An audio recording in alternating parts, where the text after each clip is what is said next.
Hello, and welcome to today's Regulatory Transparency Project's webinar, a discussion on central bank digital currencies and the future of financial privacy. My name is Stephen Schaefer, and I am the director of the Federal Society's Regulatory Transparency Project. We are pleased to host a stellar panel to discuss today's topic. Note, as always, the Federal Society takes no position on particular legal or public policy issues. All expressions of opinion are those of the speakers. In order to get right to our discussion, I will keep introductions brief. First, we are pleased to have with us Congressman Tom Emmer, who represents Minnesota's 6th District and is serving his 5th term. Congressman Emmer is House Majority Whip and sits on the House Financial Services Committee.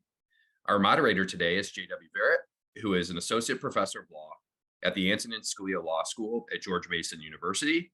He has previously served as chief economist and senior counsel for the U.S. Committee on Financial Services.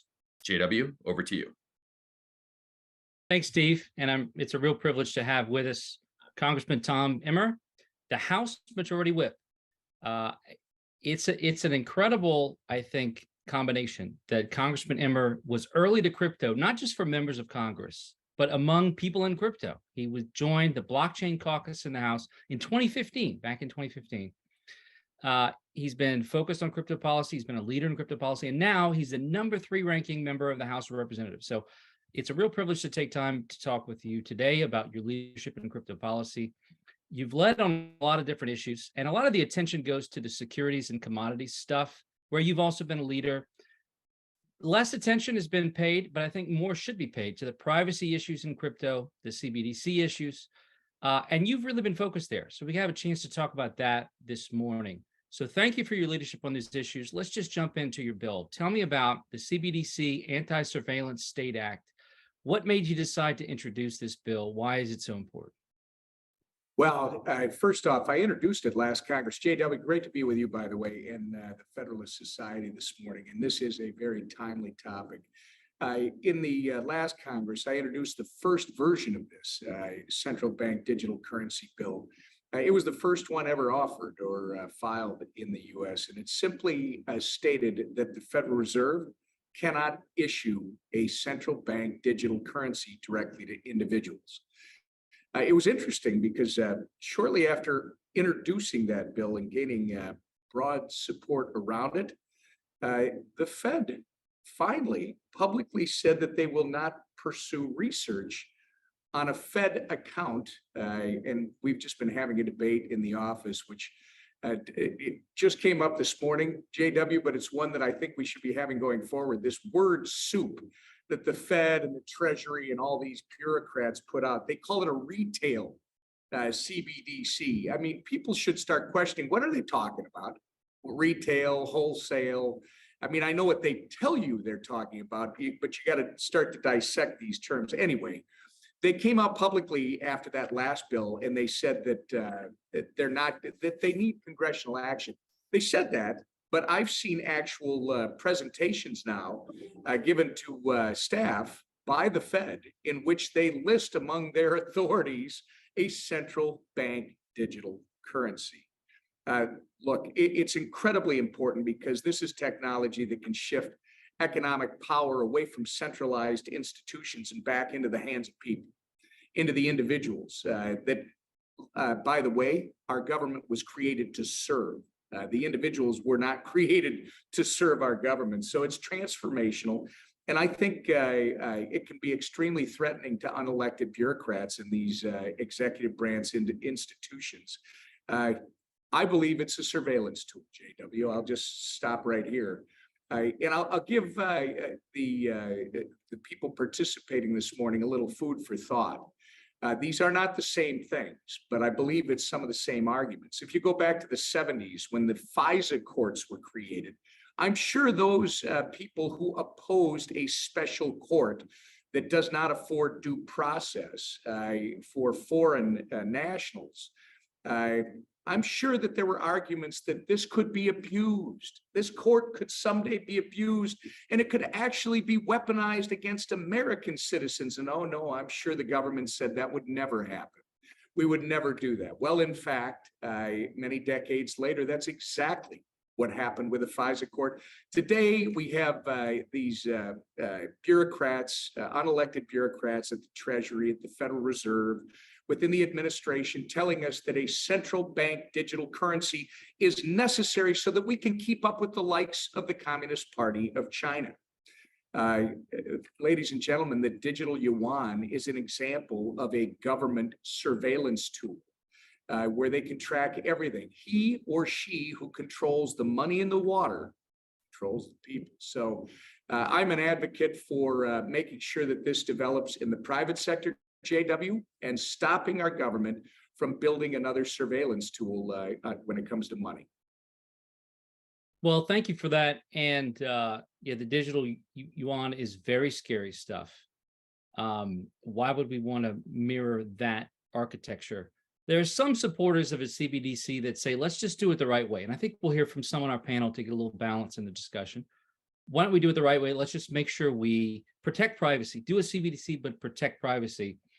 Personally, I'm not an unbiased moderator. I have my own view that I don't think the Fed will ever go for that. Or even if they go for it initially, they'll change. Because if a centralized party controls the validators, they can control the whole chain and change the rules of the game of the chain.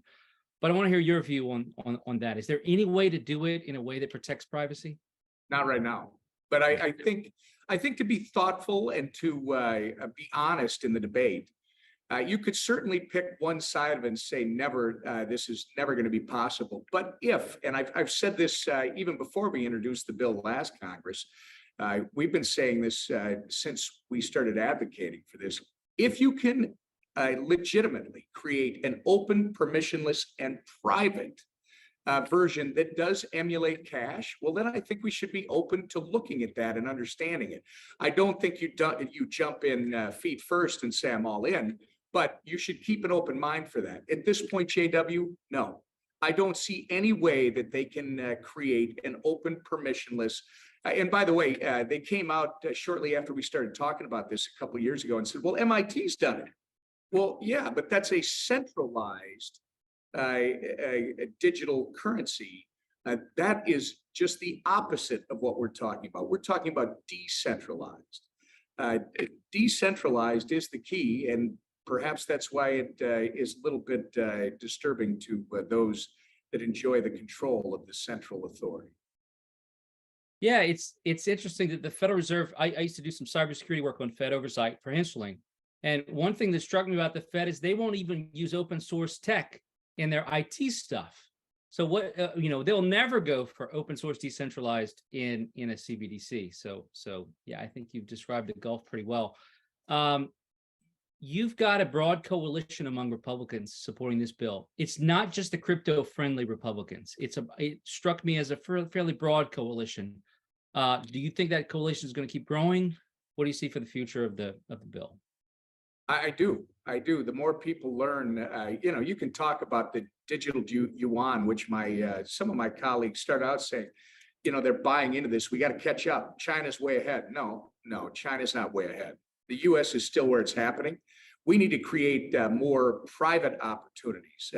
We need to allow stable coins to start to blossom and create reserves. We as the policymakers should create a basket of reserves that doesn't just include dollars, but it is including dollars because everybody wants it. You want to defend the reserve currency of the globe. That's the way you do it. You don't do it by driving crypto opportunities off our shores. But again, the coalition grew, I think, because a lot of these folks that I deal with, and by the way, I believe we have significant support on the other side of the aisle as well, even though they right now cannot be public with that support because the administration is not necessarily favorable. They want to have this control, but people who understand the story that after the outbreak in Wuhan, literally the digital yuan was used to control the population. You could not, unless your government opened up your card, you couldn't get a ride out of Wuhan. You couldn't get a hotel room anywhere.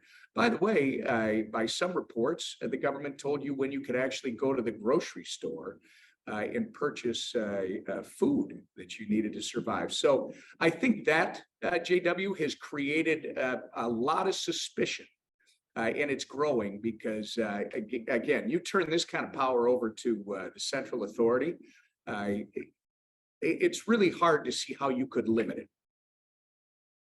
And people who say the Fed should do this are talking about a Fed that is working in concert with other banking regulators to abuse access to the banking system today, right now, to deny crypto and other businesses that are kind of haram access to the banking system in a way that is illegal and probably will eventually be deemed so by the DC Circuit the way Operation Choke Point 1.0 was, but it's going to last for years. Trust in the Fed is at an all-time low, and in banking regulators generally at an all-time low. What do you think about the argument that, look, anybody who says we should match this technology with the dollar, maintain dollar dominance, well, one way to do that is just to give Circle the bank charter that they're asking for and let USDC thrive and other competitors, Paxos, others, thrive with their own stable coins that are US dollar denominated, and get a bank charter and then move on into the crypto system. Does that give any benefit that proponents of this USDC, of this CBDC, are arguing for it anyway? I actually support that, but I wouldn't limit it, right? I think the OCC should have been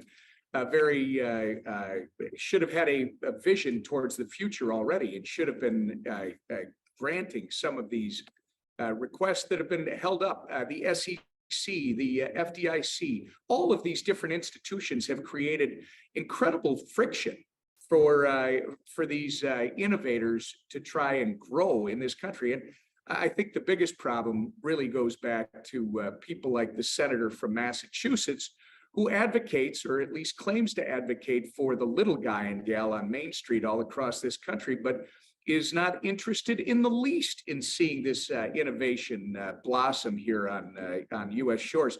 The sad part, JW, is this is the answer to the growth for the 21st century, the economic growth here in this country. This is the next iteration. We're not just talking about crypto. We're talking about the next iteration of the web. And if people will just think back a couple decades ago, the 90s, when the internet took off, one of the reasons it took off is we allowed the innovation to take place here. We led the world when it came to the the development of the World Wide Web. This is the next iteration of that. And the central government top-down control folks who are desperately trying to control their market share by making this a centralized, using the existing two-tier banking system and the rails that it sits on to just change that into a digital. That's not innovative. That's not taking us into the 21st century. This would, and I believe both can coexist, JW. This is the problem that I'm having with the policymakers, both the bureaucrats and some of our colleagues in the administration, those in elected office here in Washington, D.C. It's not an either or proposition. You've got the existing, and yes, it can be very destructive to the existing system if the policymakers do not create a playing field where you can literally transition into this great opportunity. The existing two-tier banking system needs to evolve. The decentralized system needs to, whether the folks here in Washington, D.C. agree with it or not, it's going to evolve with or without us. It is not, if the Chinese can't kill it, the greatest free society that's ever existed on the face of this planet is not going to be able to kill this type of innovation. The question is, great line. well, does it happen here, or does it happen somewhere else? This is the biggest warning shot I can give. It has to happen here. We got $32 trillion of debt. We're trying to get our budget under control right now. You want an opportunity to grow ourselves out and exist for another 250 years? This is it, sitting right in front of you. And this battle between the big central government and the decentralized, liberty-minded Americans, they can both coexist. But we really got to start getting our act together quick.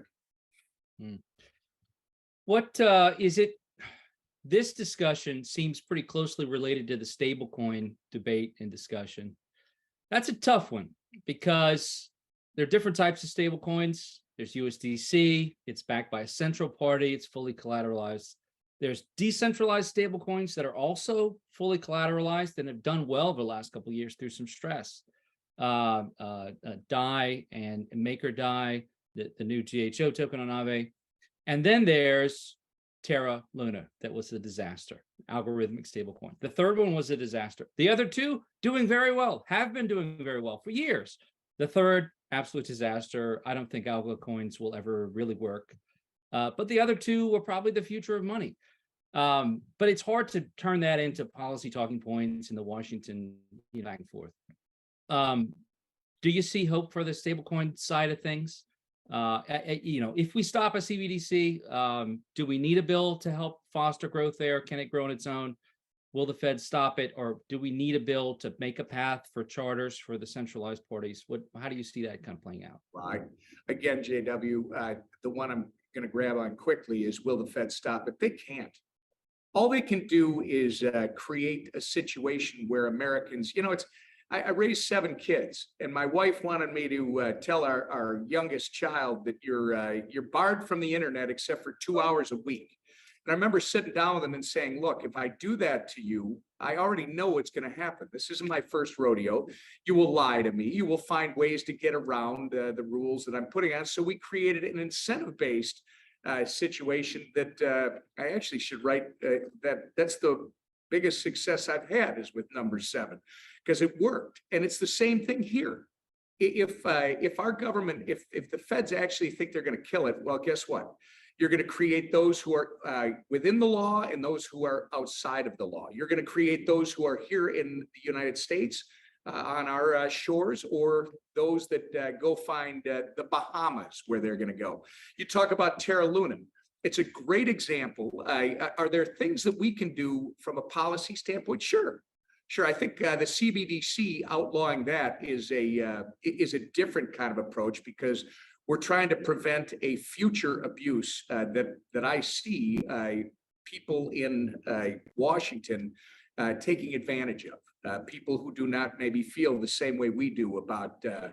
Let's put it this way: they have a good heart, but they believe they need this tool to keep you and I safe, when you and I would prefer to make our own decisions on how we're going to keep ourselves safe than having the long arm of the government constantly having its hand over our shoulder. But this type of thing that you're talking about with stable coins, there are little things that we can do, little tweaks, right? Like, for instance, you could, and here's where I don't want to get trapped, because even though I'm 62 years old and I think in 2-dimension, and people who are creating this stuff think in 3-dimension and beyond, I mean, they process differently than I do. What this has caused me to do for the last 8 years is to think well beyond the bounds of what I'm used to. So we're calling them stable coins today, JW. What are they going to be called in 3 months? We might have some totally different thing. To believe that today's version is the same tomorrow, I think we limit ourselves, because these young people that are out there, these creative innovators, are coming up with new things as we speak. We need to have a system that's nimble enough, and maybe tweak a couple of things if you're creating. And here's the biggest issue: what is a currency? What is a commodity? What is a security? We need to have better definitions for those.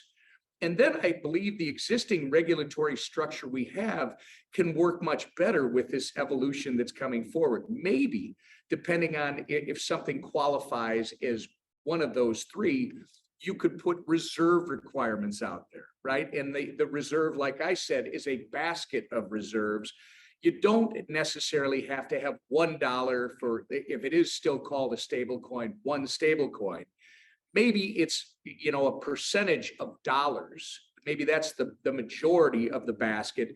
And then you have some other highly liquid, valuable collateral that you can back it up with. But I'm rambling on, because I've been thinking about this a lot. You can't limit yourself to what it looks like today. You got to understand the forest is going to continue to grow and develop, and you're going to find new growth that you don't recognize from yesterday. And we've just got to be nimble enough here in the U.S. And by the way, we better get moving because you see what they're doing on the other side of the Atlantic. You see now that China, which if I'm a developer, I'm staying as far away from Hong Kong as I can get. But they're welcoming everybody back into Hong Kong. Come on over here. We're going to give you the opportunity to develop here in Hong Kong. This is a battle that is well underway. Who is going to be the focus of the next iteration of the internet? Because it's going to have a huge economic impact, especially if it's here in the United States of America. I want to ask you about the Fed and incentives, why the Fed wants to do a CBDC, why so many proponents are within the Fed. The Fed operates a payment system, FedWire.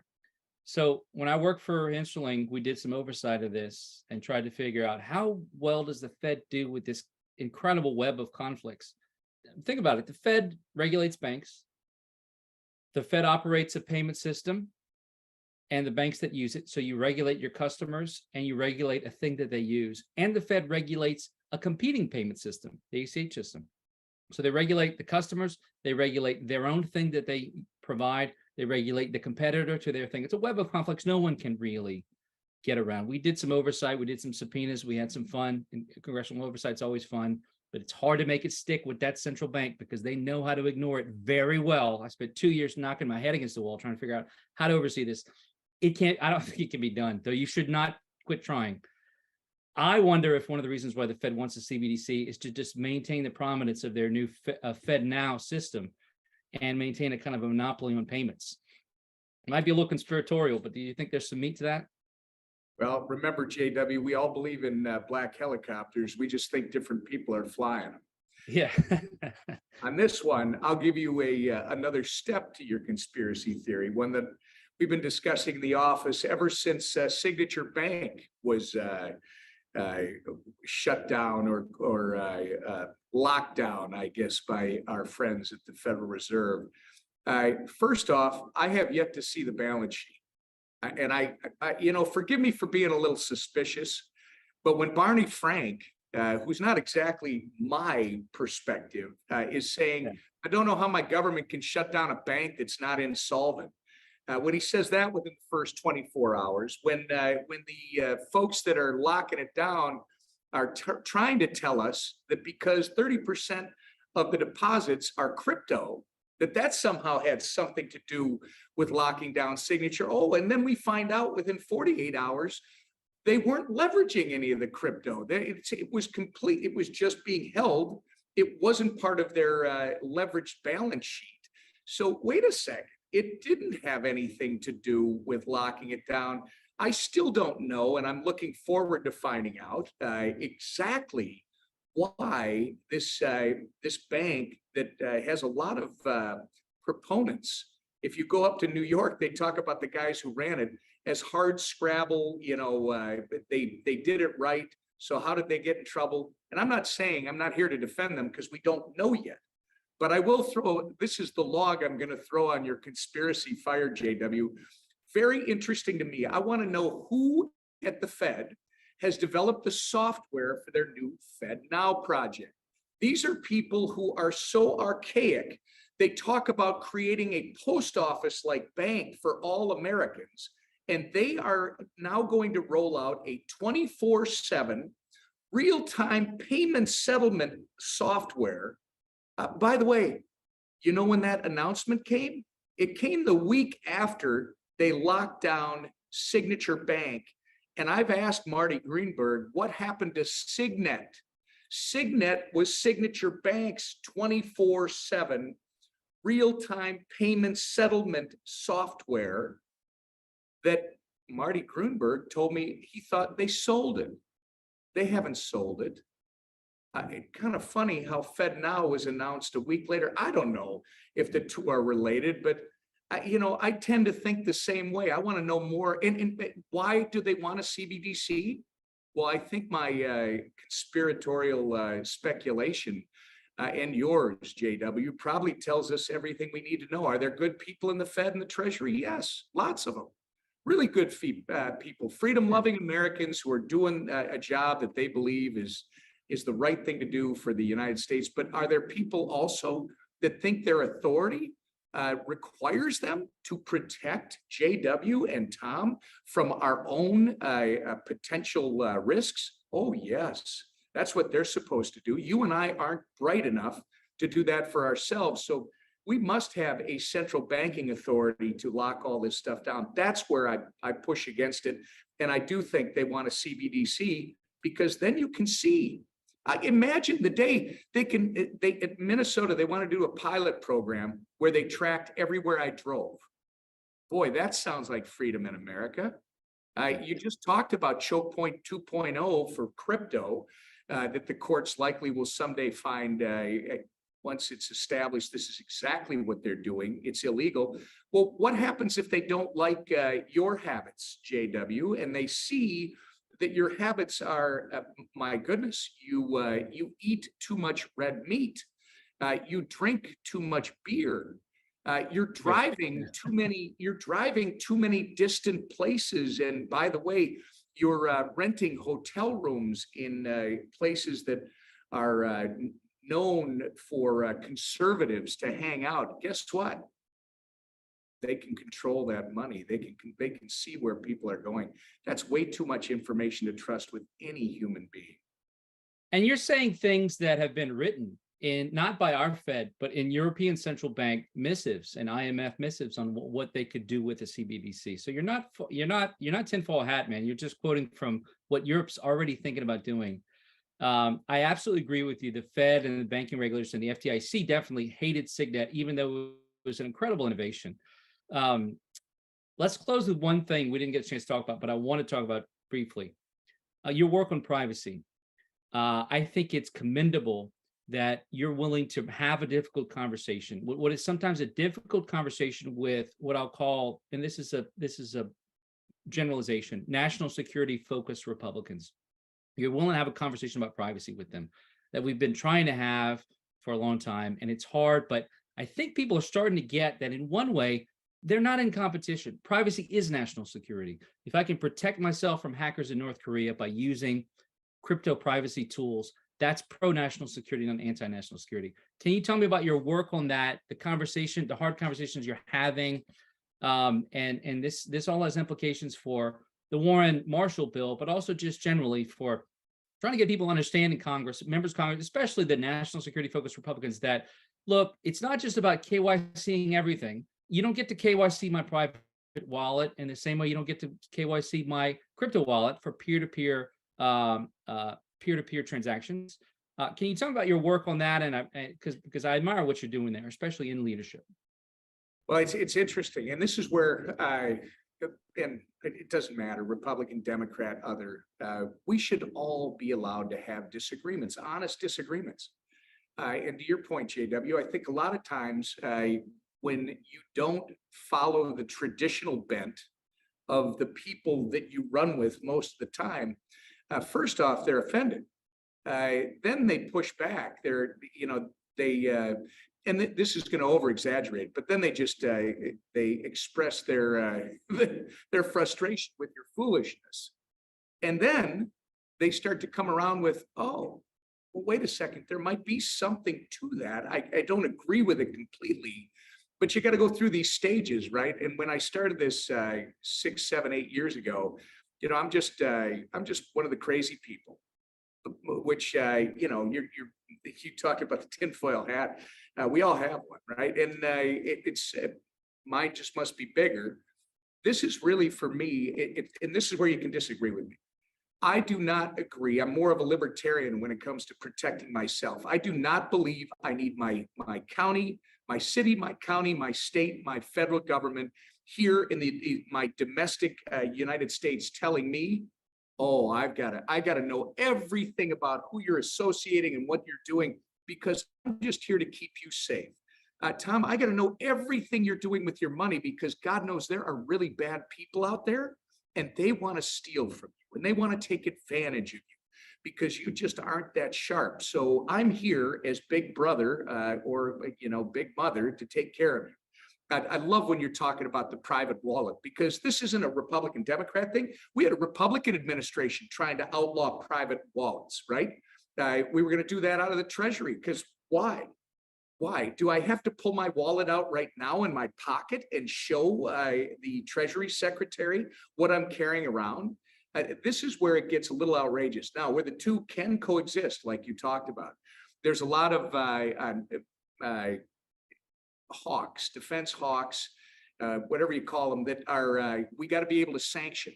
You know, the economic sanctions are incredibly important. And they take it as an either or. Well, if you allow this decentralization, we're never going to be able to, protect not just the reserve status of the U.S. currency, but the tools that we have that are short of, blood treasure that we send into battle. And I disagree with that. Again, I think there are tweaks. Once we define, this has been something I've been after for a long time.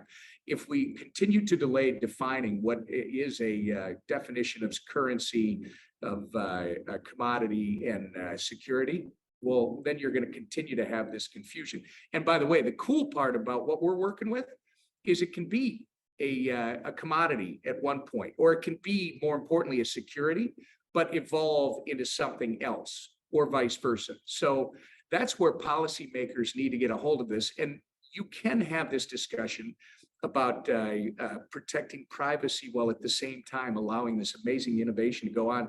And I'm just going to continue to be on the side of the individual, JW. I think the reason this thing has excited me from day one is our government was created. It was created to empower individuals to self-determine, to be the best they could possibly be without having government put rails on that or limitations on that. We all believed in the free hand that Adam Smith wrote about, and it's like, this is how you do it with your talent, with your hard work. You too can succeed. This technology, as long as it is not hijacked by central authorities who have a top-down control mindset, as long as it's decentralized and put into the hands of the individual, transformational is an understatement. It will literally restore the very foundation, I believe, on which our country was created, and it can coexist. People got to stop being so afraid and understand that Washington has been a place that has developed to protect the status quo. If this is what we're meant to be forever, well, then so be it. We might as well not be here. It's not. This is about allowing this next great century of humankind to actually take off, and it should happen right here in this country, and we can. Again, we'll go back to where we started. If you could do an open, permissionless, private cash simulation, we should all be willing to hear what our central government is talking about. But as long as you can't do that, then you should not be in the business of creating a central bank digital currency. Well, people say people in Washington don't get it on crypto, but man, here you go. The number 3 guy in the House has been all the way down the rabbit hole, gets it, understands the tech, is working to build a regulatory system that is smart and streamlined. Congressman Emmer, thank you for being with us today. Thank you for the work that you're doing. Thank you, JW, and Stephen. Thanks to the Federalist Society. Great to be with you. You will. Thank you for joining us. Next, we are happy to have with us an excellent panel of experts. First, Paul Brigner is the head of U.S. Policy and Strategic Advocacy at the Electric Coin Company. He has served in senior technology policy and government relations roles. Jim Harper is a non-resident senior fellow at the American Enterprise Institute, where he focuses on privacy issues and select legal and constitutional law issues. Jim was a founding member of the Department of Homeland Security's Data Privacy and Integrity Advisory Committee. William Bill Hughes is a senior counsel and director of global regulatory matter at Consensus Software. Consensus Software is the leading Ethereum blockchain software company. And Michael Mosier is general counsel at Espresso Systems, which is developing configurable privacy for digital assets with decentralized private computation. He served as acting director, deputy director, and the first digital innovation officer at the U.S. Treasury's Financial Crimes Enforcement Network. JW, over to you. Hey, thanks. Let me start with Mike. Mike, and if y'all haven't seen it, Bill and I and Mike and Paul did a discussion previously, specifically to the Tornado Cash sanction in another webinar. So we're getting the band back together on this one. Mike, I like talking with you because you're a crypto native guy. You're the former head of FinCEN at the same time, which is a unique combo. I don't think we've got anything like that in crypto. So you're our guy from the inside, and you were willing to be critical of the Tornado Cash sanctions, in particular technical issues with the sanction. As we get into this discussion about CBDCs, what are the do you think the people inside Treasury have a position on this? Not the macro people, but the FinCEN folks and the OFAC folks. Do they care about CBDCs? Do they want to see it as a way they can more easily sanction? Are they weighing into this discussion yet? Yeah, thanks, JW, and great to be back with y'all. Yeah, I think they're actually FinCEN and OFAC take a more sort of technical approach and neutral, not so much from a policy perspective, so much as thinking, how does this work if it's going to be something that actually works? And I think it goes back to Representative Emmer mentioned in the Trump administration, Secretary Mnuchin pushing the wallets rule. There were many people within actually the law enforcement, the intelligence community, certainly within FinCEN, who felt like that was a bad idea, very much because it was going to push everything dark. And I think there are many folks, and it's actually in Project Hamilton, the Federal Reserve's report itself mentions privacy 53 times. Like, there are a lot of people in this space that absolutely recognize that this is not going to work if there isn't privacy to it, and there absolutely has to be privacy to payments. So I think my conversations when I was at FinCEN talking with the Boston Fed that was working on this was actually literally the first conversation was, is there going to be privacy built in? Because if there isn't, we don't see this as is even starting. And so let's not spend time on it. And some of that is reflected in the final report where they even say, they note that there was a Euro poll that the highest ranked issue for any CBDC in the Euro community was that privacy had to be part of it. And I take that as a good sign that the folks within the Fed even that were writing this report said, you have to have privacy or it's not going to work. And I think that's the same thing if you're at FinCEN or OFAC, you'll hear at the political level, there's reasons why they might want this, but from a technical level, there's nothing positive about the EU or shoving everything out dark. If it's not going to be privacy when your job is preventing exploitation, then it's not going to work. And the last point on that is the director of national intelligence herself has said in the latest report that privacy and data protection is critical because from a national security standpoint, there are so many adversaries right now that are focused on acquiring personally identifiable information on U.S. citizens for espionage, influence, cyber attack, and strategic advantage. So I think there's not a monolithic approach on this. And there are lots of folks whose job is predicated on preventing exploitation that would say, if you're not going to have privacy, this is a non-starter. Well, I appreciate the thoughtfulness of folks at Project Hamilton, and that they're different from the Fed board, who is different from some members of Congress, or different from Klaus at the WEF, who has a much more, I think, scary view of things, but or even other international banking regulators that have pretty scary views of this. How do we define privacy in this context first? How do you define it? How you think it should be defined, or maybe how do others define it? In other words, there are some people who say if the way that you define privacy for a CBDC is zero knowledge proofs that cut my transaction history from my counterparty, but that require me to share my private viewing key with the Federal Reserve Central Repository, and they can look at it whenever they want to, some authorized person. There are some people who would say that's not privacy. And there are probably some people who would say, no, that's enough privacy. So how do you view that? And how do you think people inside the Fed are viewing that? Yeah, that's a great question. I think I think there's a couple aspects to it. One is certainly the constitutional and policy approach to privacy.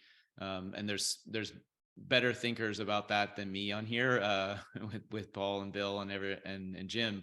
But I think the from a really technical level, this is something we discussed quite a lot with the Boston Fed.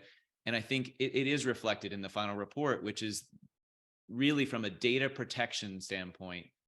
If you're looking at, we need to protect US persons from what the Director of National Intelligence said is data exploitation, personal identifiable information in the hands of adversaries, then you have to be protecting it in a way that cannot be compromised.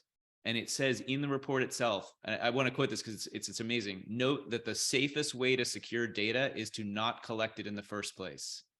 Okay. So absolutely, we need cryptography that is even quantum resistant. And there's a lot of incredible cryptographic work out there. But I think it's really important that, we've seen this over and over with systems that have been compromised. And I spent some time at Treasury as counselor to the Deputy Secretary working on the SolarWinds compromise. Once it's collected, yes, there are amazing ways of securing data, but having it, as the report itself says, is a vulnerability. And I think there has to be, at each layer, and this is also in the report, privacy requires making explicit architectural choices at every layer of the system, because you can't retrofit it.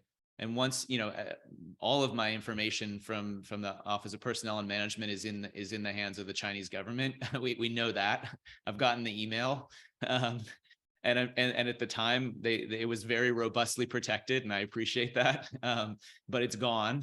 And so I think there has to be thresholds at which it's not just zero knowledge. And I'm a huge proponent of zero knowledge proofs for certain counterparty risk management, but there has to be points that it's just not collected to begin with.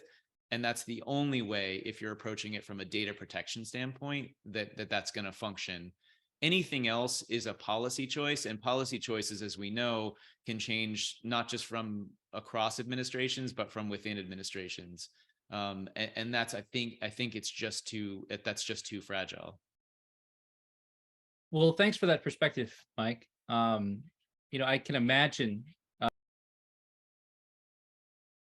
one of the first places a central bank would want to use censorability.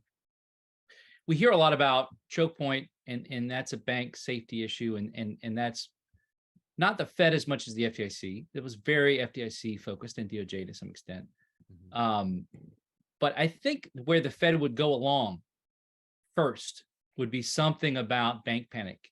Stop withdrawals from deposits, stop deposit withdrawals, and use their control of the CBDC to do it. That'd be the first temptation. Like, oh, we see a macro-prudential issue, so let's just freeze it.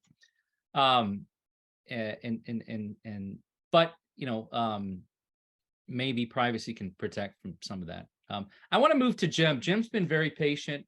I am not a non-biased moderator. Full disclosure, I'm very much a critic of CBDCs. But I want to give you a chance to talk about your perspective, your view. You've been working with Chris Giancarlo on the Digital Dollar Project.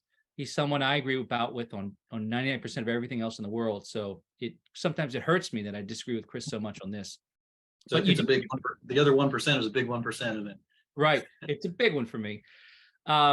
But you and your group, you and Chris and your group in the Digital Dollar Project are very thoughtful and have taken the position that we should explore it, we should develop ideas around it, but we shouldn't do it until we can protect privacy. So I respect you for that position and that commitment to privacy. I want to give you a chance to just talk about your perspective, your view, and thank you for coming here to share that with us. Well, thanks, JW. Thanks for having me on. I appreciate Mike's comments, which were very, very valuable. I'm attracted to some of the design in the Project Hamilton paper, because what it basically does is lodge a hash of a transaction, showing that a transaction has happened, not a lot of transaction data. That's a pretty dumbed down summary. I hope I've gotten it relatively right. It moves power out to a thing that they call a sentinel, which isn't very well defined right now. So there might be a concerning dimension to Project Hamilton there. But that idea of having a very low bandwidth, low information transaction housed with the Fed or whoever it delegates to, that's privacy protected. With assuming successful encryption, you don't have any personal information in the transaction log. Privacy is control of information about oneself and exercise of control consistent with one's values. So any digital dollar that passes muster with me, I can certainly speak for myself, would not rend control of information about people's transactions from them. Sure, you can share information with your financial services provider. I don't see much reason why people would want to share with the Fed. So a system that uses no identifiers in the transaction ledger is sort of one of the make or breaks for me. And this is something I'm actually pressing within the digital dollar project right now, is some quasi technical requirements. Look, the first thing I wrote publicly about Bitcoin, I said this thing is private, because I didn't know at the time, it was early days, that, oh, the public key, that ends up acting as an identifier. So we've got this sort of huge tracking system inadvertently created around the public key. Well, any CBDC can't do anything like that. I also don't think that the power to lodge transactions can be conditioned on identification, right? So whether it's regulatorily, which I don't necessarily trust, making it so that it's illegal to refuse a transaction on the part of whatever institution has that authority, or dispersing power to lodge transactions as widely as is done in open cryptocurrency, which is if you have the private key or some equivalent, you have the power. If you have the power to prove, if you can prove that you control this particular instance of the currency, then you have power to lodge the next transaction. Beyond that, if we're going to have something that is I just want to understand what you're saying. So what you support would be something where the validator or the miner set would be fully decentralized. The Fed wouldn't control them, have the ability to stop them. What I've said is there can be no conditioning of lodging transactions on identification. I think what that implies is almost entirely decentralized. There might be some institutional design that means it's not entirely decentralized, but we could still have confidence that we all can use it and all can use it without having to identify ourselves to lodge transactions. But I think we're pretty much in the same zone. I think all the logic of getting a private CBDC pushes it out to the edges, decentralizes it. I wrote a long time ago that the Fed put out a paper. I think they're much more so than the wise tinfoil hatted folks. It seems like the policymakers and leaders are really, really feeling their way along, right? So a Fed paper came out some time back that seemed to presume account-based stuff. And I wrote a blog post saying, think in terms of token-based, because you will never, ever get an account-based system through our political process. And that's for the good. I mean, I think the opening bid on CBDCs is no. It's damn no. Hell no. But if something comes along, if we can produce something that actually provably protects privacy, then it can do a whole lot of good that, frankly, I haven't seen coming out of crypto, that I don't think I see coming from stablecoins, which are, sorry to say it, because I wanted this so badly with Bitcoin. They're small potatoes relative to, a national currency at the scale of the US dollar. The amount of good you can get from a digitized currency that has scale is much more than we've been able to get out of crypto so far. God bless all the people working to make it happen in crypto, but I was deeply disappointed with Bitcoin. I was with the Bitcoin Foundation in 2014, and at the time we really thought we were going to have a global goer, a global payment system that was going to rival these national currencies. And it's a decade later, and we're still waiting. I hope Lightning gets going. All the other entrants, God bless them, but we could benefit greatly from the change that comes from a digitized currency that really scales. To solve the scalability issue, doesn't that run up against the decentralization that protects privacy, though? At some point, doesn't the Fed solve scalability by saying, oh, we're going to host a lot of transactions in a centralized repository. We're just going to be kind of digitized. Isn't that a conflict? Kind of an inherent conflict. I mean, if scalability were that easy, why is the Fed going to be able to do it in a way that Bitcoin is not? Yeah, Paying a commitment to a decentralized system. Yeah, I don't know for sure, like how these things would all play out. But if you have a transaction design that doesn't include identifiers, I don't think it really matters much what the database design is. That's my preliminary thought. Does it have to be blockchain? I don't actually see why. If you have you might be able to have a central institution that hosts all the data. There certainly, you probably want it dispersed for just data security reasons, just for uptime. But if you don't have any identifiers in the data, it doesn't really matter how it's hosted. I have to say again, that's preliminary because this is complicated and I'm still thinking it through myself. My fear is that even if you start with if you find something that's a perfect privacy protecting CBDC, you start with it, you maintain that for a while, you gain universal adoption, and then I, as an individual, am dependent on it. And then one day the Fed changes hands and they say, okay, everything's frozen until you come give your KYC and information to the Fed system. Don't worry, we'll protect the data. And then they like reinstitute censorability and surveillance. And then the Congress, some people in Congress yell about it, but nobody really passes anything. And then you have to hope for judicial review, which is always very hard to do of the Fed, because they have a marked talent for, in cases, either saying we get sovereign immunity when it helps them, or saying, no, we're not a government entity. We're not subject to FOIA when that helps them. They're not sure what they are, or they're very inconsistent positions in litigation. So that's my fear. Legit concern. I was going to say obviously, but it's not necessarily obvious. This is why I think transaction validation should be pushed to the edges, if not entirely decentralized, right? So transaction validation, in the Project Hamilton model, the Sentinel concerns me. If the Sentinel is just a bunch of banks, right, or even internal to the Fed, if the Sentinel is at the Fed or just a bunch of Fed-approved banks, that's not very protective. If the Sentinel process, that transaction validation, let's call it, is out at the edges, is in people's smartphones, then to change the way the system works, you have to get everybody to swap out their software. And I think you can successfully resist that. Secondarily, I would have, so I don't think the Fed has authority now. I think it does require a congressional authorization, though I haven't studied it deeply. Authorizing language should include the technical requirements, right? The delegation of authority that just says, go figure out how to do it. No.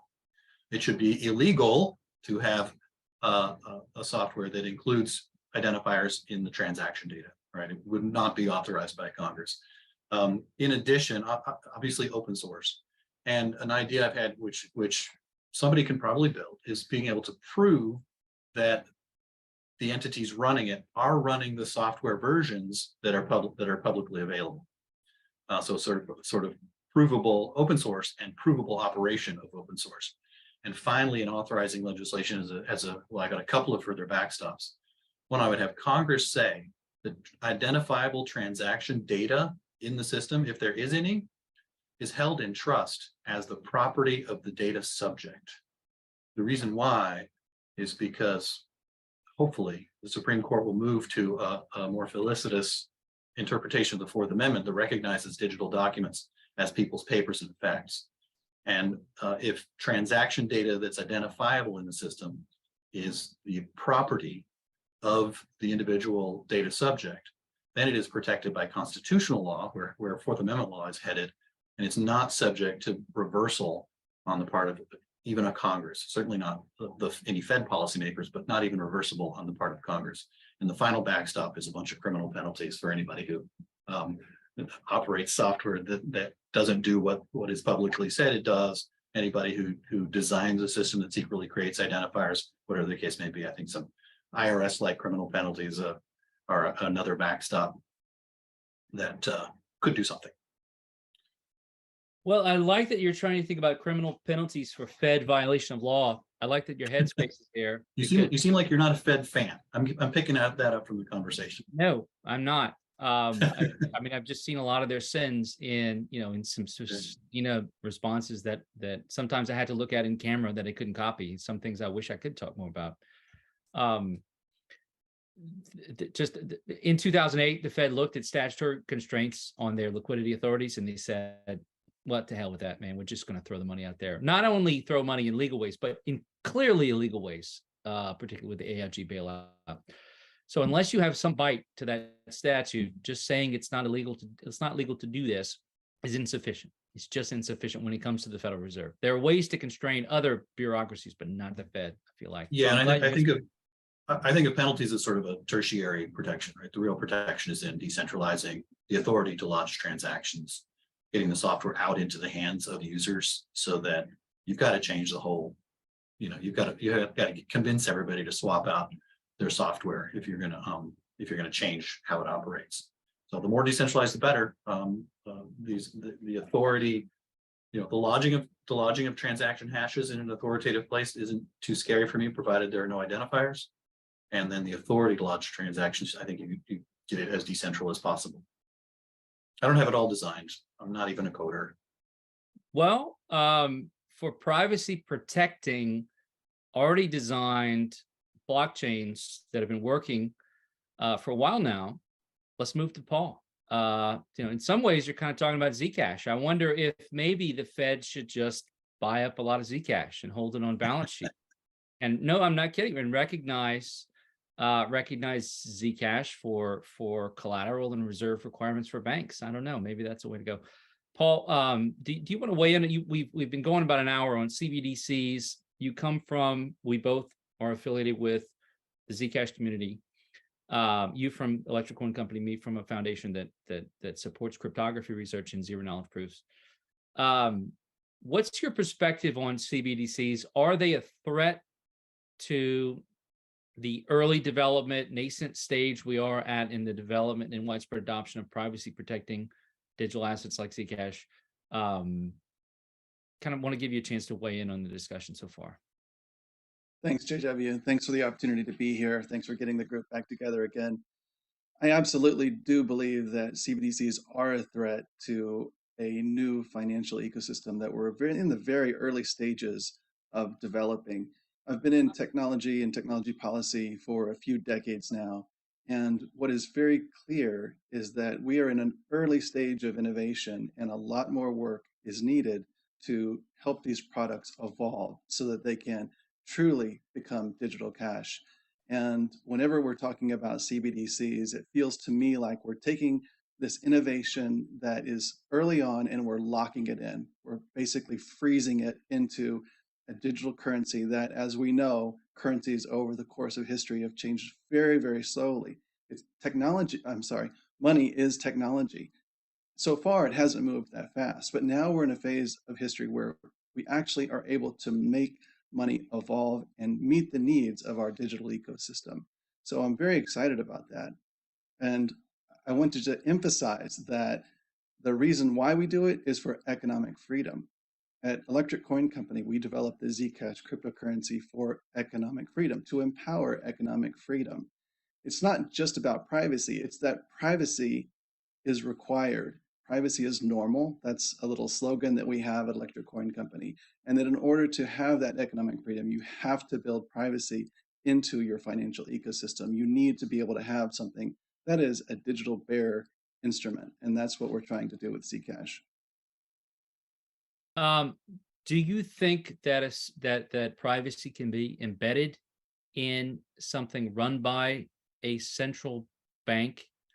It seems like part of the frustration is that when you make really hard-hitting privacy arguments, the thing you're arguing against gets redefined into something decentralized validation, sensorless, sort of defined away from being a CBDC into some other kind of thing that looks more like crypto that actually works, but that I know the Fed will never go for. I guess that's a complicated question. Do you think privacy can ever be embedded in CBDCs, and why not? Even if they use, like, say, if the Fed uses ZK proofs all over the place in the design of a CBDC? I would love to think that it could, to be honest, but I think that the political realities of that are very, very difficult. And that kind of power to be able to manipulate a currency directly through CBDCs, like China is trying to do with the digital yuan, is something that I don't feel comfortable having in a centralized entity. I feel that we have alternatives. We have stable coins that can evolve with technology. We have other cryptocurrencies that are evolving rapidly with technology. And I feel much more comfortable having those to be the kind of instruments that we use in a digital world going forward. I've been thinking about the role of interoperability in stablecoins and what that means for this discussion. And part of me says we don't need a CBDC because you can just wrap USDC and you can put it anywhere at this point, or put it into a vault to create a new stable coin that already happens with MakerDAI as part of the collateral behind MakerDAI. You could do a totally USDC based stable coin that was decentralized, somewhat decentralized. There's always the risk that Circle is going to freeze the minting, but they're not going to want to do that unless they're forced to do it. So, but then the counter to me is kind of like, well, maybe could you do that with the CBDC? You could just wrap it or move it around. But I don't think the Fed would ever go for that. They would stop the wrapping and the minting in its tracks, even if it wasn't associated with something negative. Is interoperability the key to scaling stablecoins in a way that we don't need a CBDC? And will CBDCs ever be interoperable with decentralized stablecoins? I guess that's my two-parter for you, and I'll throw it up to the rest of the group. I think you're right. I think that there's no way that the Fed is going to allow a CBDC to be fully interoperable and to be shielded, for example, if it were possible to put it on the Zcash cryptocurrency chain, for example. I don't think that's going to happen. So I again come back to the importance of being able to allow the market to evolve and allow market forces and innovators to be able to contribute and help this move forward. So I think that, yes, I'm very much hopeful that stablecoins could be a vibrant financial ecosystem for us and help us transition eventually to a cryptocurrency ecosystem. I think that's the path we should be on. So I think you're right about that. And we've been having a very dollar-focused discussion, but there are a lot of critics of CBDCs and proponents of crypto, particular crypto tokens, especially the Bitcoin maxi crowd, who would probably say our thinking is totally wrong, that we need to totally get away from fiat, and that's the goal. It's hard to generate that thinking into a nuanced debate because you sort of end the debate pretty quickly. But I just want to recognize that view is out there in the Bitcoin community and probably in the Zcash and Monero communities as well. Bill, you've been waiting patiently. I always appreciate your perspective because you've been inside DOJ, you've worked inside DOJ, but you're a very crypto native guy. So just like Mike, you've got that unique perspective. You understand how a group that maybe is sometimes our opponent, especially in the privacy issues, thinks. You can help us understand how they're thinking, but you appreciate what we're building and what you're building at Consensus. CBDCs. What's your view there? Are they toxic to the growth of crypto? Are they useful in some countries, but not necessarily for the dollar? Do you want to talk about, I think Consensus has worked on some CBD projects in the past, though I think that was a long time ago. Do you want to talk about all that? Just kind of throw in your 2 cents here. I don't think CBDCs are inherently toxic to crypto more generally, but that depends on the nature of the CBDC that is put out to the market. My objection to CBDCs are, one, to the extent all the functionality that you can add to restrict or mandate its use, that would need to be heavily controlled through actual legislation as opposed to letting just some administrative agency determine those parameters. And it shouldn't, under any circumstances, come at the expense of private or public market money, stable coins or native cryptocurrencies. I think one of the things that's very important to the CBDC debate is actual market structure construct with crypto generally, especially stable coins. There are not enough controls and safeguards and the like for regulators' tastes around stable coins and other crypto that allows them to look at them at that space as like a suitable way to expand into the digital world that excludes the reason for a CBDC. The reason you have a CBDC is to have a system you control. And the degree with which you control it, that's where the debate is. Should it be a centralized ledger? Should we let other people validate? How much about actual transactions should the government or anybody be able to view?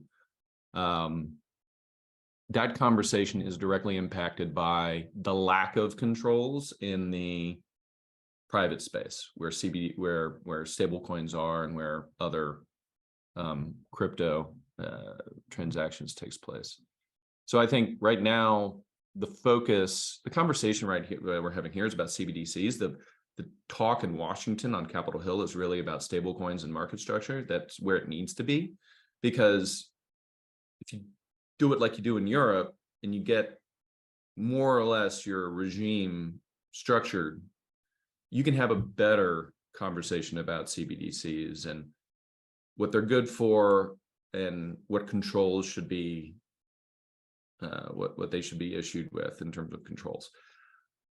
I cannot foresee a world where a CBDC is issued where the government voluntarily turns off its ability to scrutinize transactions where they believe that there's either a national security need to scrutinize the transaction or a law enforcement need. When I was at DOJ, one of the big, and Mike knows this very well, one of the big strategic policy problems was cryptography and having systems which are outside of law enforcement's ability to scrutinize communications or transactions. That's a big problem for law enforcement being able to go after bad guys, investigate them, disrupt their networks, investigate particular illicit transactions. I can't imagine a CBDC being created where it prevents law enforcement and national security interests from being able to go after bad guys. I would also, at least now, given Congress's penchant for just defining a very broad swim lane and saying, you particular agency, you come up with the rules that will define the activity within these very wide guardrails.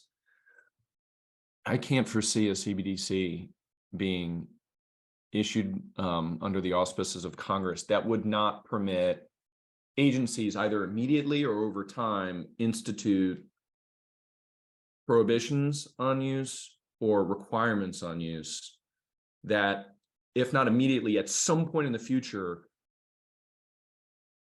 some administration would feel duty-bound, would feel required, perhaps morally required to implement. We've seen, akin to COVID-related restrictions on personal freedom, not because people wanted to do that, but because they felt like it was life and death. You had to do it. And so there needs to be a lot of,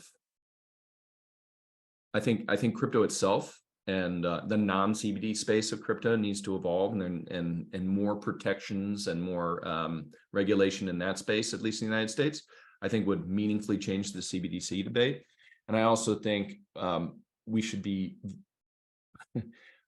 very skeptical about a CBDC being a net positive policy for the United States if we do not institute strong congressional oversight and strong congressionally designed controls of the capabilities of a CBDC, and also just embed privacy like you all been talking about. I don't think if we had to write a CBDC bill tomorrow, any of that would be included.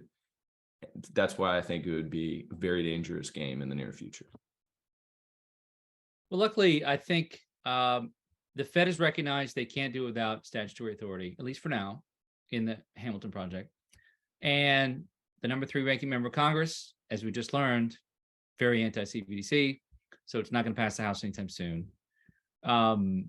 It doesn't seem like there's much appetite for it, even among crypto critics. They don't really know what to do with this tool. So at least we've got some time. let me ask just a kind of a follow-up question. You know, isn't it unfortunate, and why do you think it's the case? Maybe it's just risk aversion that like Circle's USDC is, man, that it's been a great onboarding tool for crypto, and it's been a tremendous tool. I'd love to see them get their charter, but they're not exactly cypherpunk, right? It's centralized, it's No. censorable. They censor it, but they have not, I think, abused so far their censorability powers, but it is censorable. It is centralized. It's very much not cypherpunk, very fiat backed. Why haven't they, why does it seem like they're not going to get the limited purpose charter that they're asking for? That's a net positive for government control of this space. There's a lot of politics with the traditional banking system, and getting an upstart and giving it this new preeminent special status that arguably puts it in a better spot than incumbents that have been playing by the rules and agree to be pushed around by the government when they need to be. There's a general right now in DC, anybody who's sort of sensing the atmosphere is that tech generally is bad. And just like there are a number of voices and people in and around DC who view the ability of companies like Google and Facebook and the like to grow into such have such dramatic influence and be pervasive in all aspects of our lives that was a huge mistake. I think a lot of that is, you know, revision, thinking that things could have been done earlier on to like prevent that or change that or make it meaningfully better. I think that's sort of the bias of centralized planners being like, if only we had more information available to us, we would have done the right thing or taken the opportunity to exercise more of our power, things would be better.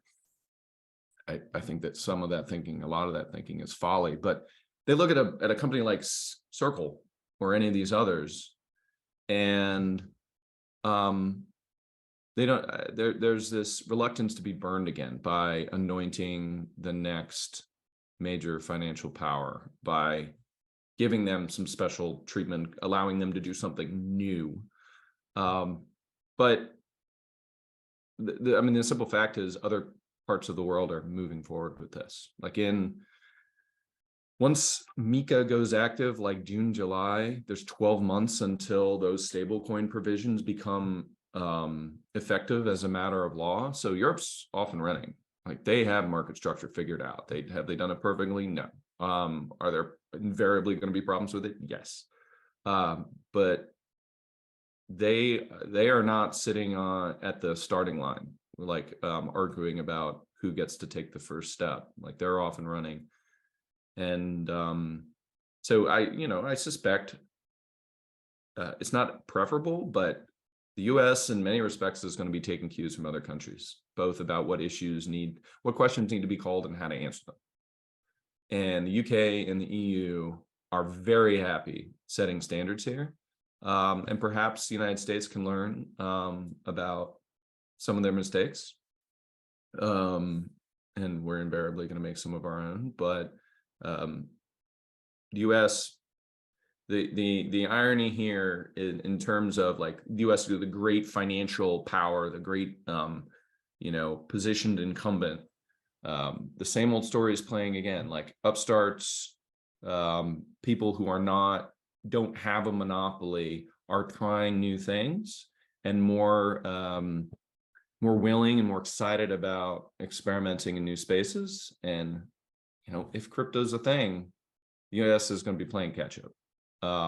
Maybe that's not to our meaningful detriment over the long term, but the initial rules, we're certainly not in a position to write them in a way that has global reach. So we're, I'd prefer the United States having a more central role in dictating the terms of discussion, and because Europe and the UK do not have as robust affinity to something like a Bill of Rights like we do here. And I think if we're rulemaking, we would be well positioned to imbue a lot of the regulatory framework with some of those controls on government. But maybe we'll have our shot whenever we get around to it. JW, Bill is like segueing right into the elephant in the room that I want to bring forward. If it's all right, I don't want to jump on further questions you have, but in the background here, for me anyway, is present day US financial surveillance policy, Mhm. right? All of these discussions seem to be premised on what are we doing about this thing, as if it's a fixed star in the sky that can't be changed. With some embarrassment, I'll tell you that it's about 20 years ago, as a young privacy advocate, I was asked to speak to the Bank Secrecy Act advisory group in the beautiful cash room at Treasury. And I gave a nice talk about my perspective on what privacy is and why it's important and all the other things. And at the conclusion, I said, oh, and by the way, everything you do is unconstitutional. And I haven't been asked back. But it is. The Bank Secrecy Act regime has the presumption of innocence upside down. It's the equivalent of a general warrant. It dragoons the financial services sector into surveillance of people who are suspected of no crime. It makes no sense. It doesn't fit with our constitutional structure and our laws. But there's this exception that comes out of a couple of cases in the early 70s. We're standing on a boat talking about which fishing reel we're going to use to bring in the fish, and this huge shark called the financial surveillance regime, the size of our boat, swimming around underneath us. And I think it'd be worthwhile for people in crypto and in financial services generally to reopen that discussion. I think it's unconstitutional. I also think it's cost ineffective. That is, BSA compliance, you can find numbers all over the place, but it's easily upwards of 10 billion, maybe 20 or $30 billion a year globally. And what are we getting back for that? SARs are usually the thing that law enforcement go and get after they already have their suspect and after they already have plenty of evidence. They go and get a little bit more from SARs. We hear about SARs having the potential to break up criminality and terrorism after the fact. What that tells us is that the other layers of security are doing the work. And this financial surveillance regime we keep around because of its great potential, but that potential has never been realized. It's hugely costly in dollar terms, also in privacy terms, and as we're seeing in this conversation, in innovation terms. We're all frozen because of the financial surveillance regime and how to move forward as crypto or CBDC in light of the financial surveillance regime. So that's kind of a call to not just crypto, but the broader financial surveillance, financial services world.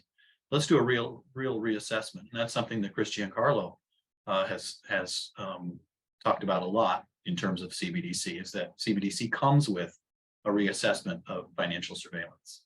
And let me just tack onto that. One of the real, I think crypto native folks have a bias towards raising those issues. And I think it's been to a overall detriment to the policy discussion in DC about how to regulate crypto, only because there is not a lot of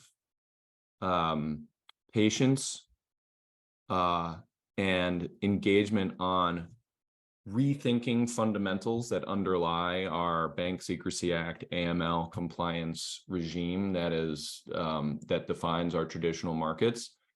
If a cypherpunk company comes in and says AML is garbage, it's a waste of money, it's unconstitutional, and therefore we're going to do something else, the conversation never proceeds past that point. And so there's a real stumbling block about dealing with market structure issues. I was in Brussels a couple of weeks ago talking with AML policy people at the EU Commission. They don't want to budge 1 inch on their fundamentals about what an AML regime means in the financial context. And they don't want to hear about any of the promises or capabilities of crypto. They go like, no, this is how it's done. This is what an AML regime requires. And therefore, when we're coming up with a system that's going to be complementary to MiCA and going to be imposed by member states, like, you better believe that a lot of the stuff that traditional finance is required to do players in the crypto space are going to require it to do. And this is going to be undermine more the efficiencies and the benefits of crypto than anything Mika would do. So AML is going to be a major stumbling block. I don't know how the industry can have an evolving and a more forward-leaning conversation with regulators when there is such a gap as to whether we can rethink fundamentals about AML regimes. Because right now, when you bring it up, both parties just diverge and nothing productive is even talked about anymore. So it's a very important issue, and it's a very hard one to solve. Well, I wonder whether it's worth the conversation with regulators in this area. I've come to the view that I think it's great to try to litigate and try to build on Justice Gorsuch's skepticism of the third-party doctrine itself, or if you maintain the third-party doctrine, then make sure it includes a recognition that non-custodial DeFi intermediaries are not under the third-party doctrine, and just go ahead and build. And as long as the government can't stop the Apple Store from hosting or can't stop Google's service from hosting Samurai Wallet, as long as I can get Samurai Wallet, as long as I can get my Zcash wallets, Monero wallet, then that community can build outside of that regime in a way that is untraceable by Chainalysis, and maybe that's the only future that's possible, right? That's a bleak, maybe that's a little bit cypherpunk, too cypherpunk for DC, but. And the you're question right. is, yeah, the question is really like, where's the public going to go, right? Are they going to go to the app that's provided on the App Store and in Google Chrome, the Google Play Store, or are they going to go to some website to download the wallet that is purposefully excluded from those venues because explicit regulation prohibits them from offering it, or they just decide, Google and Apple just decide it's better that we just don't. Well, we're just not going to be a platform where you can find those things. And unless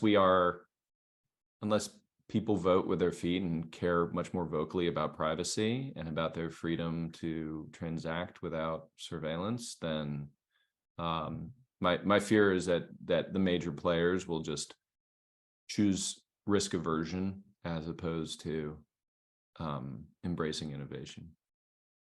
That's a danger, but I mean, Cake Wallet's still there, and there's a lot of Monero on the dark markets. That pressure, I'm sure Apple's gotten pressure already, and they've resisted. Maybe they won't always, though. Maybe they won't always.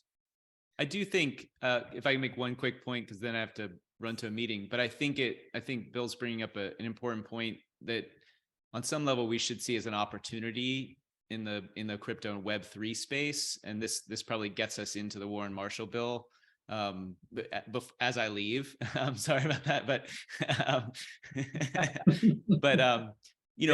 I think it's a critical point that, one, KYC is not, first of all, it's not even a thing in the regulations. And I think there's aspects of the Warren Marshall bill that presume that there's such a thing as KYC that's required for everything. And I think there are even folks at FinCEN that would say, not in my name, like there's no requirement for everything, and we don't want data dumps from people. But I think it's also where the crypto and Web3 space, rather than necessarily being sort of in your face, we're just not playing by rules, is sort of, hey, this is a different paradigm. There's a lot of data processing here, and bringing in folks from Web2, like Google Cloud, AWS, key management like 1Password and Keeper and some of those folks that are doing key management and showing folks like it's not just us against burning down the financial system and having Jamie Dimon calling the Secretary of the Treasury and the head of the Federal Reserve, trying to maintain a moat, but rather pulling them in a little bit more and saying, hey, wait a minute, like this is data processing at a fundamental level. These are DNS resolvers. These are validators existed, in DNS resolution and other places well before we started calling them that here. You're all implicated in this. And once we start creating these data collection requirements at infrastructure level, that could easily implicate a lot of you. And I think bringing people into that conversation is helpful. and also can help as a macro level. I think what JW, you've been, quite a champion of, is like, let's think about this. Like, what is the data protection piece of this that we need to be sort of protecting? And also that when a sort of a politician that might be putting a bill up for electoral reasons, noting that this is a slippery slope that I think puts us into the data world in a way that is not good for people, and that we need to be protecting, including, as Bill said, like, if we're going to be competitive in a global world, there just has to be much more modularity and interoperability than what's envisioned in something like this. So with that, I apologize, I have to run, but I will.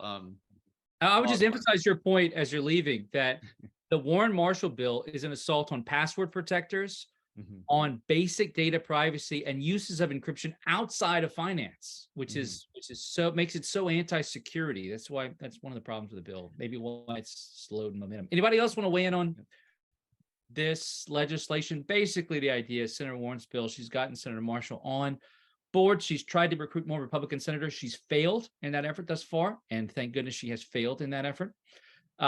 She's not exactly built up the capital to try to reach across the aisle in her career in Washington. But basically speaking, among the things it does, it outlaws use of privacy tools in crypto and finance, which is very, very scary stuff. Anybody want to weigh in on? I would like to weigh in on that, if you don't Yeah, mind, go ahead. JW.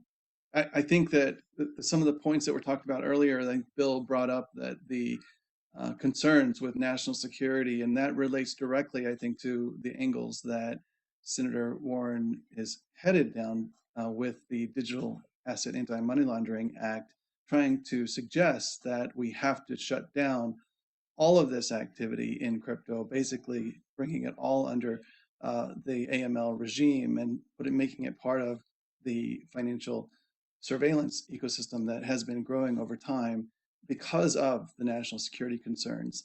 And as you just said, this is talking about not just cryptocurrency, but it relates to the broader ecosystem of all technology, of using encryption in all of our technologies. And that's what's at risk here. So I want to make that very clear. And my colleague, I would just like to say that he wrote an excellent article that was in Forbes Digital just this last weekend. And it talks about this issue specifically. The title is Encryption, the Necessary Tool for U.S. National Security and the Intelligence Community. I would recommend everyone take a look at that. He does a great job of outlining all the reasons why encryption is absolutely necessary for our national security. So we really shouldn't be viewing these issues as antagonistic to each other. We need the encryption. This is an important tool for our national security, not against it. Agreed. Bill also mentioned the crypto wars in his stuff, and it caused me to think, I don't think it's easy or quick, but ultimately encryption won. And it would be very nice to see crypto win and our freedoms win. I'm for all comers, right? So I'm working with the Digital Dollar Project to try to map out a CBDC that can be acceptable in the United States, whether that happens or not. All comers. I'm a big fan of Zcash and Zuko. I hope success for everybody, right? And in the meantime, I've grown a little disheartened with the cypherpunk side of things, because there are billions of dollars on the table if we can get to a more efficient payment system. A US CBDC that is truly privacy protective all the way will actually help export US values and maybe put us back on top of that hill that Ronald Reagan spoke about. That's corny enough that I'm going to go on mute again right now. Thanks for thanks for hearing me out. Well, that's definitely a hill to climb. We're at 10:30, but I would just want to give, does anybody on our panel, you feel like you have something you really want to say, weigh in, go ahead to close it out? All I'll say is you see the encryption one, right? The government can't make Apple unlock a phone for them. You're allowed to use WhatsApp, and it's a end-to-end encryption communications, even though it makes the FBI's life very hard in many instances. And crypto is going to be the same way. if it's useful, if people love it, if they want it. The great thing about living in a democratic republic like the United States is that the policy will move to where to serve what the people want to do. Tornado cash wasn't used broadly enough to stop it from able to be, it would be politically unpalatable to sanction tornado cash if everybody used it, just like it's politically unpopular to block TikTok in the country. So crypto is going to live and die on its own merits, and a CBDC should be considered in a similar methodology if it's actually going to be useful both for the Fed's purposes and the country's purposes. Let's do it right. If we don't need it, let's not try to convince ourselves we do just because some autocratic governments elsewhere in the world are particularly interested in relying on one to support its surveillance state. Anybody else?